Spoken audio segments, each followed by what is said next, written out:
Assalamualaikum warahmatullahi wabarakatuh. Bertemu kembali dengan Ibu pada materi masih sama, sistem reproduksi pada manusia.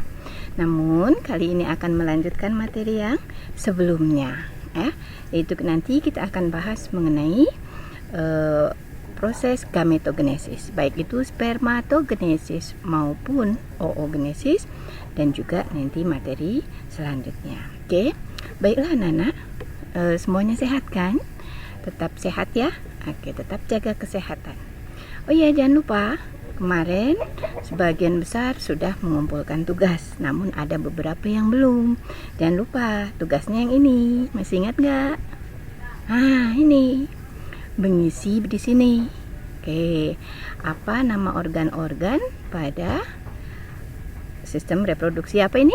Laki-laki, dan yang ini perempuan. Oke ya.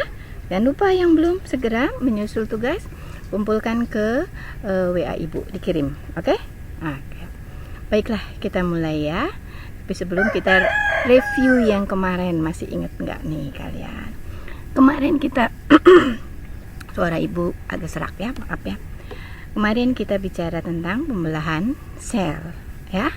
Nah, ini resumenya nih, jangan lupa. Ada dua pembelahan sel pada manusia ya, atau pada hewan, yaitu mitosis dan meiosis ya.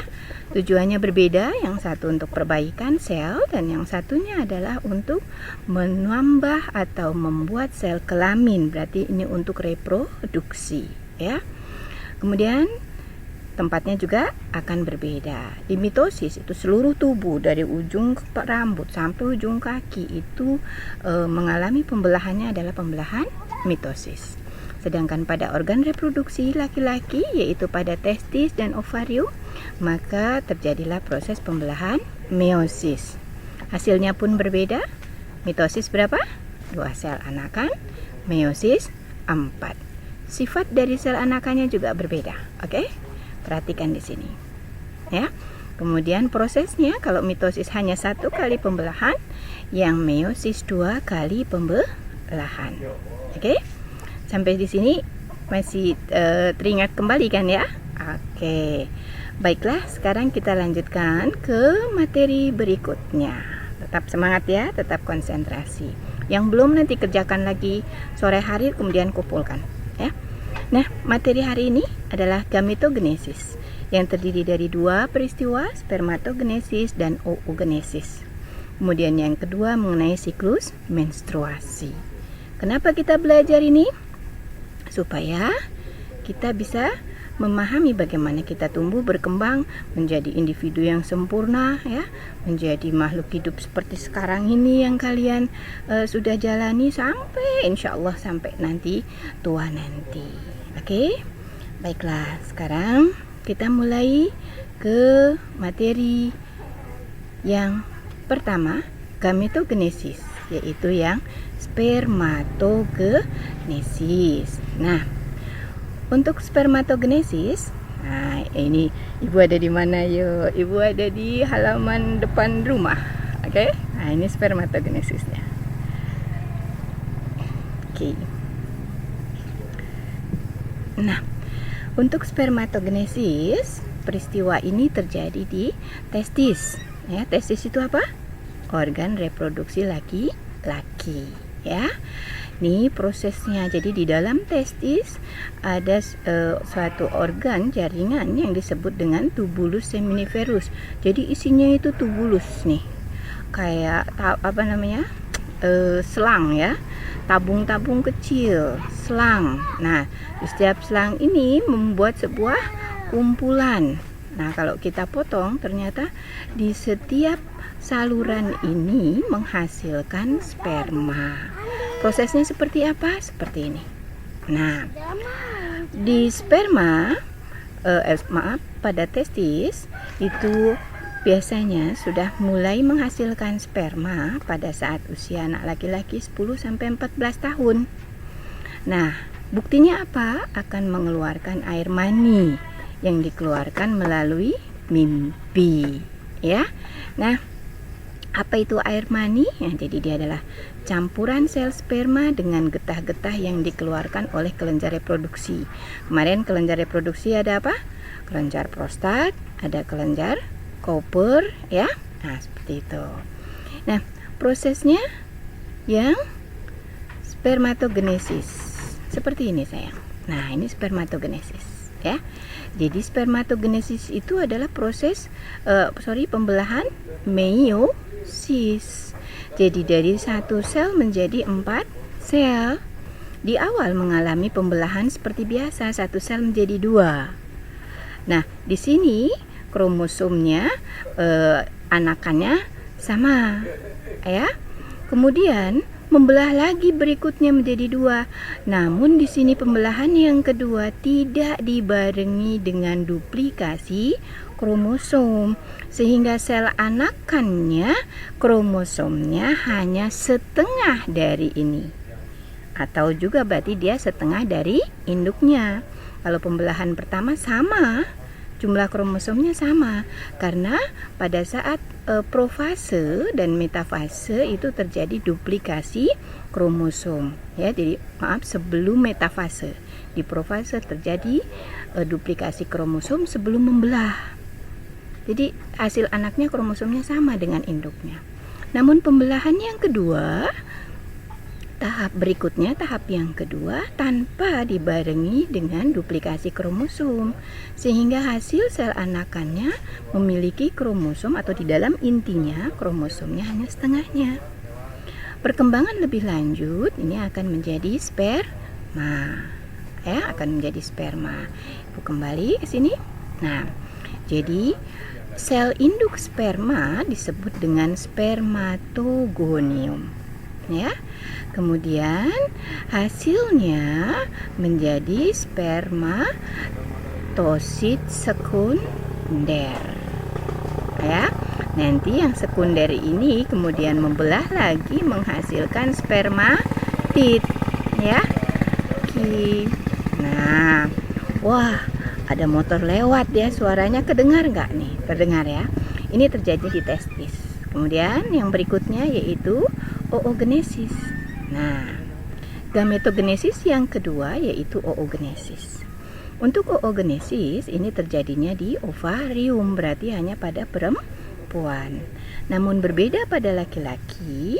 Kalau gametogenesis itu terjadi pada saat kalian belum dilahirkan, seorang anak perempuan belum dilahirkan, ya, itu sudah terbentuk. Di dalam ovarium sudah terjadi pembelahan. Berapa jumlah sel telurnya, ya. Nah, proses oogenesis ini yang menghasilkan ovarium, nanti sel ini akan semakin lama semakin masak. Pemasakannya di mana ovarium? Ini ovarium. Kemarin di organ reproduksi perempuan, ovarium kita perempuan ada 2, satu di kanan, satu di kiri. Nah, satu bagiannya kurang lebih seperti ini. Beda dengan testis. Testis isinya tubulus, saluran-saluran seperti tabung, seperti tambang gitu, ya. Nah, seperti itu. Nah, beda kalau ovarium seperti ini, sayang. Nah, proses di dalam ovarium, oogenesis, prosesnya seperti ini, nak. Jadi, pada awalnya sel induk sperma yang sudah dihasilkan begitu sudah dilahirkan, ini membentuk sebuah ini yang disebut dengan folikel.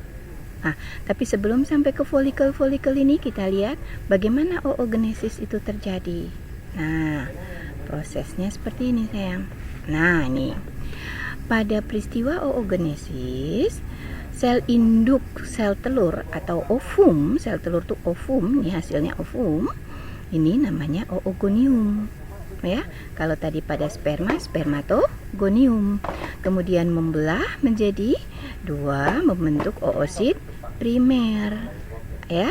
Setelah itu oosit primer akan membelah menjadi 2 lagi masing-masing, ya, menjadi 2 menjadi oosit sekunder.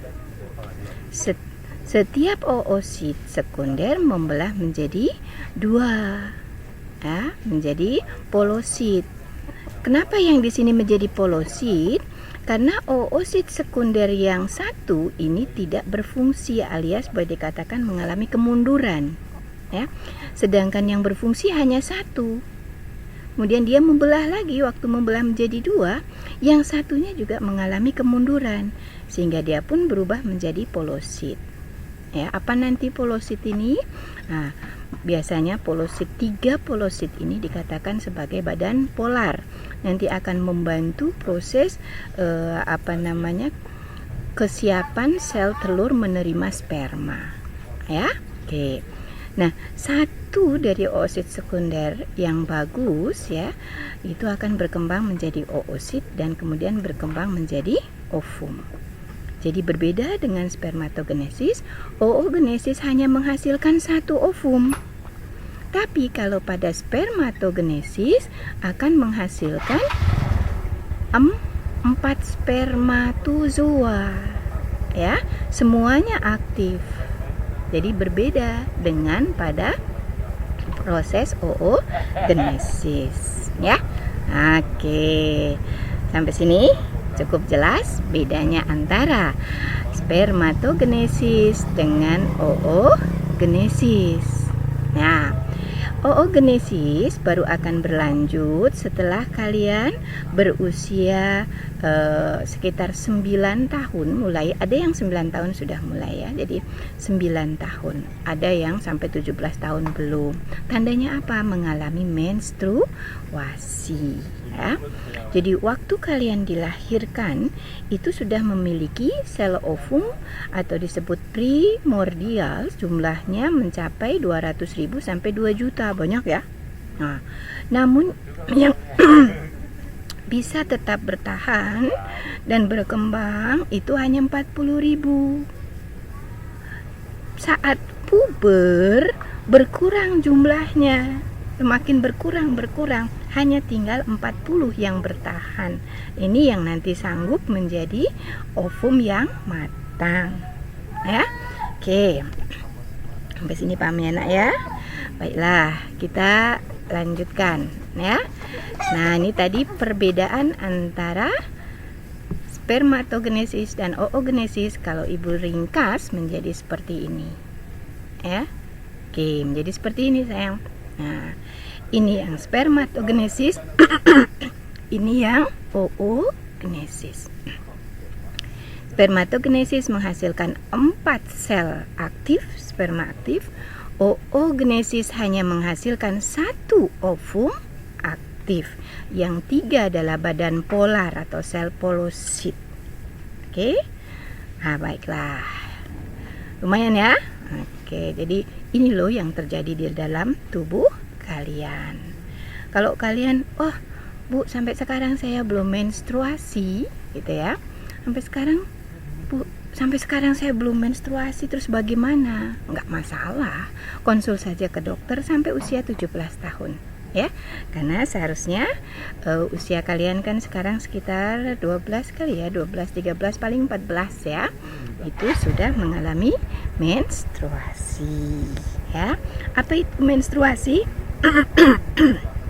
Maka kita akan bahas pada subbab berikutnya mengenai siklus menstruasi ya.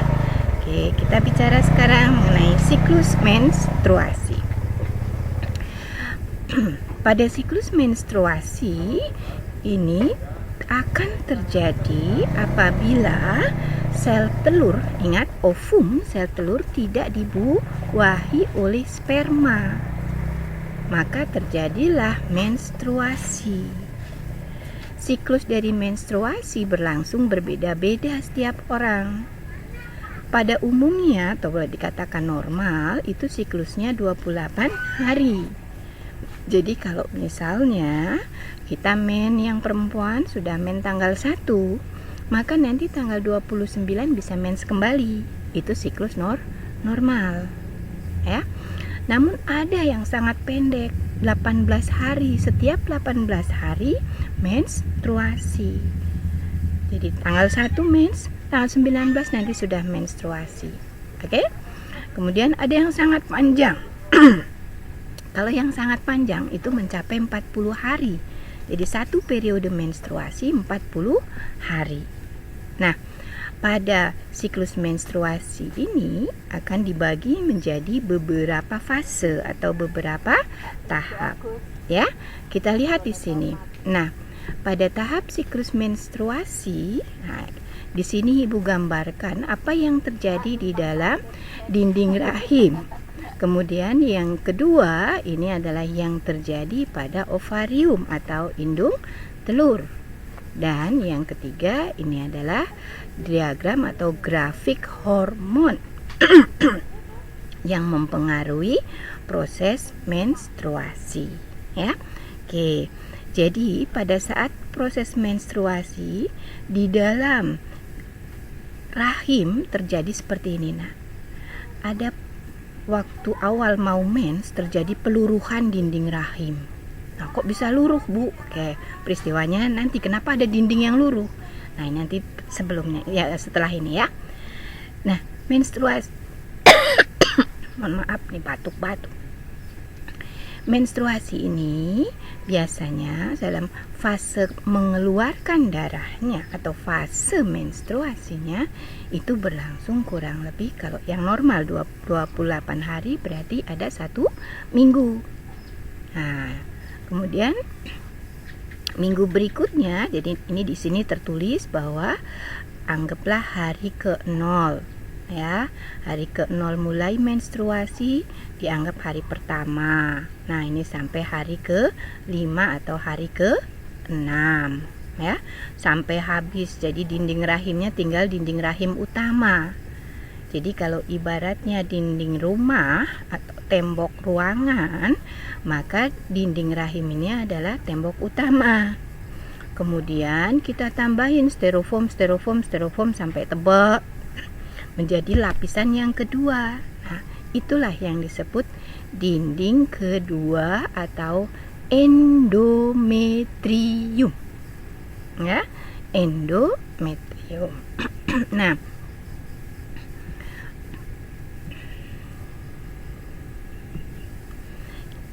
pada endometrium nanti 1 minggu ya, luruh hampis itu ya, keluar jadi darah semuanya. Normal lagi, dindingnya tinggal segini nih, dinding normal, dinding rahimnya.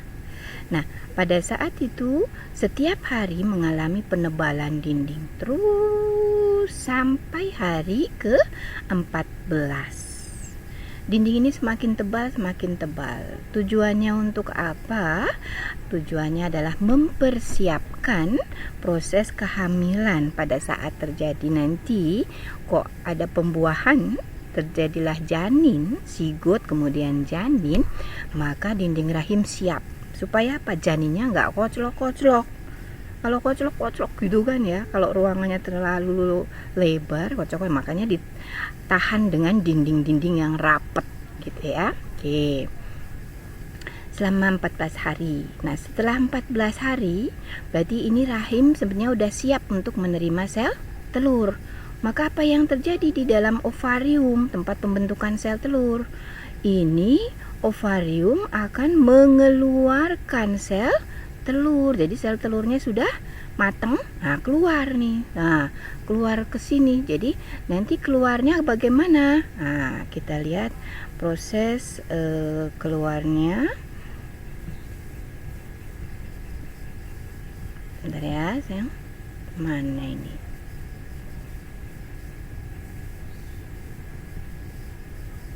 Di sini. Oke. Jadi begitu sel telur mengalami ovulasi keluar, ini akan masuk ke ovidak, diterima oleh ovidak, masuk ke rahim, ke sini ya, ke uterus. Seperti itu. Jadi selama perjalanan sel telur di dalam ovidak sampai ke rahim harus terjadi pembuahan. Kalau tidak terjadi pembuahan, maka sel telur ini nanti akan mengalami pembusukan ya, dia akan menghasilkan korpus luteum gitu ya. Ya, kayak yang pernah kalian lihat kalau telur ayam kalau lama didiamin ya, walaupun kita bukan seperti itu tapi anggaplah seperti itu, maka telur itu lama-lama akan menjadi rusak. Sama seperti itu Jadi rusak kalau sudah sampai sini belum dibuahi, maka kalau udah sampai sini sudah tidak bisa dibuahi lagi karena nanti proses pembuahan itu akan di sini. Kita akan pelajari proses pembuahan nanti pada subbab selanjutnya. Oke? Nah, sekarang kita kembali tadi ke siklus menstruasi yang ini ya. Oke. Jadi pada hari ke-14 ovarium mengeluarkan sel telur ovumnya, lewat oviduct, kemudian masuklah ke rahim gitu. Dindingnya udah siap, maka dia di sini. Gitu ya. Siap apa kalau misalnya sampai sini belum dibuahi, ya kemudian dia akan menghasilkan korpus luteum yang menyebabkan sel telur akan busuk. Seperti apa korpus luteum? Ibu bergeser sebentar. Oke. Nah, seperti ini nak, korpus luteum ya. Jadi sel telurnya lama-lama membusuk seperti ini. Nah, kalau ini terus terjadi, maka pada tahap berikutnya, hari berikutnya, korpus luteum ini akan meluruhkan bereaksi. Jadi zat kimia yang dihasilkan akan bereaksi dengan dinding rahim. Oke? Bereaksi di sini dengan dinding rahim. Maka luruhlah dinding rahim, terjadi menstruasi. Nah, kalau ini hormonnya nak, yang LH ini ada warnanya biru muda ya.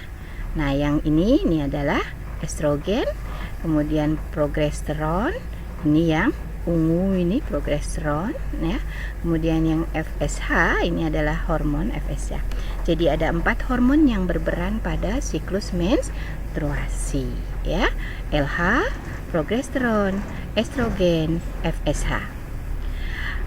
Konsentrasi progesteron dan estrogen yang bisa menyebabkan dinding rahim terbentuk semakin menebal dan juga nanti bisa luruh. Kalau luruh berarti saat itu estrogen dan progesteron sangat minim ya, sangat minim. Nah, pada saat ovulasi di sini apa yang terjadi? LH-nya sangat tinggi. Nah, ini yang memicu proses keluarnya sel telur ya.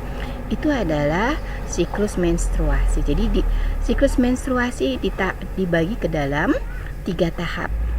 Masa menstruasi, masa proliferasi ya. Proliferasi itu di uterusnya terjadi penebalan, di ovariumnya terjadi pemasakan sel telur. Kemudian yang terakhir setelah ovulasi pada dinding rahim mengalami fase sekretori ya, fase sekretori. Nah, bagaimana dengan di ovarium? Ovarium maka akan mulai lagi terjadi pemasakan sel telur untuk persiapan bulan selanjutnya. Oke? Ya. Itu siklus menstruasi ya. Kalau nanti kalian mau bertanya, Bu, saya kok mens begini dan lain sebagainya, maka kalian bisa melalui WA dengan Ibu ya. Oke. Jadi kalau Ibu simpulkan tadi, fase menstruasi itu dibagi ke dalam 3 fase. Fase pertama, nah ini fase pertama, ini di dalam ovarium dan di sini di dalam uterus, dan ini adalah apa ini? Kandungan atau komposisi hormonnya ya. Nah, ini fase proliferasi saat dinding sel ovarium mulai menebal lagi ya. Perbandingan keempat hormon itu seperti ini ya. Kemudian ini sel telurnya mulai masak ya. Selanjutnya tahap yang ketiga ini, kalau ini sebenarnya bukan satu tahapan ya nak, di antara tahap yang kedua yaitu proliferasi, maka ada di sela-sela ada proses ovulasi ya. Nah, ini yang fase sekretori ini ya. Kalau ini perbagiannya, jadi Ibu potong-potong perbagiannya supaya kalian lebih jelas lagi ya. Oke. Nah, untuk selanjutnya, materi kali ini cukup sampai di sini ya, sampai fase pada menstruasi. Oke. Di sini juga udah mulai gelap nih ya. Di rumah Ibu nih, rumah Ibu di Gunung Kapur. Ya. Oke. Nah, Sekarang, bagaimana kalian bisa memahami apa yang tadi Ibu jelaskan? Maka tentunya ada waktu kalian untuk berdiskusi. Boleh kalian berdiskusi dengan teman lewat WA walaupun tidak bertemu di rumah ya, atau tidak bertemu di sekolah. Lewat WA boleh berdiskusi. Nah, ini yang harus kalian pahami. Apa yang harus kalian diskusikan? Nah, yang pertama nih. Oke. Apakah fungsi utama dari sistem reproduksi ya? Apakah fungsi utama dari sistem reproduksi pada manusia ya? Kemudian yang kedua nih, mengapa manusia memiliki keturunan manusia juga? Ini sudah dijelaskan waktu di awal ya, di awal pertemuan pertama ya. Kenapa? Kembali tadi ada pembelahan. Ingat pembelahan apa yang bisa menyebabkan individu itu tetap bisa mempertahankan jenisnya. Manusia menghasilkan manusia, anaknya juga manusia. Ini larinya, kalian tinggal lihat lagi tuh proses pembelahan ya. Ada 2 macam pembelahan. Pembelahan mana yang berpengaruh ini, oke, terhadap ini. Kemudian yang ketiga, nih, coba uraikan secara singkat proses ovulasi. Jadi hanya ovulasi saja ya, hanya proses ovulasi pada tahap menstruasi. Nah, yang berpengaruh apa aja nih? Uraikan di situ. Kemudian yang keempat, di manakah terbentuk atau terjadinya proses pemasakan sel telur atau ovum? Yang kelima, terakhir, sebutkan bagian-bagian organ reproduksi pada laki-laki yang berfungsi sebagai penyuplai makanan bagi sperma. Oke. Tuah ayamnya sudah berkokok. Tandanya waktu Ibu sekarang itu sudah sangat sore ya. Oke, sebelum kita tutup, jangan lupa Ibu ingatkan kembali, kalian harus selalu menjaga kesehatan ya. Menjaga kesehatan. Sholat jangan tinggal, sholat 5 waktu ya. Oke. Baiklah. Selanjutnya jangan lupa pula yang terakhir mengerjakan 5 soal ini. Caranya sama seperti yang kemarin. Ketik atau tulis di buku kalian, difoto saja ya, difoto kemudian kirim ke Ibu, ke WA-nya Ibu ya. Oke, harus segera mengumpulkan. Yang kemarin belum mengumpulkan tugas pertama harus segera mengumpulkan tugas yang kedua ini juga ya. Jadi yang pertama cepat-cepat dikerjakan ya. Tidak sulit kan? Boleh kalian nanti mengulang kembali video ini gitu, diulang gitu ya. Oke. Nah, untuk yang berikutnya, pertemuan berikut kita akan pelajari ini sayang. Nah, fertilisasi dan kehamilan. Ini untuk pertemuan yang ketiga nanti ya. Siap-siap apa sih ini? Oke, ini nanti kita bahas ya. Baiklah anak-anak. Sampai jumpa di materi fertilisasi, kehamilan, dan gangguan pada sistem reproduksi. Jangan lupa ini, tugas Ibu dikerjakan. Oke? Sampai ketemu lagi pada pertemuan berikutnya.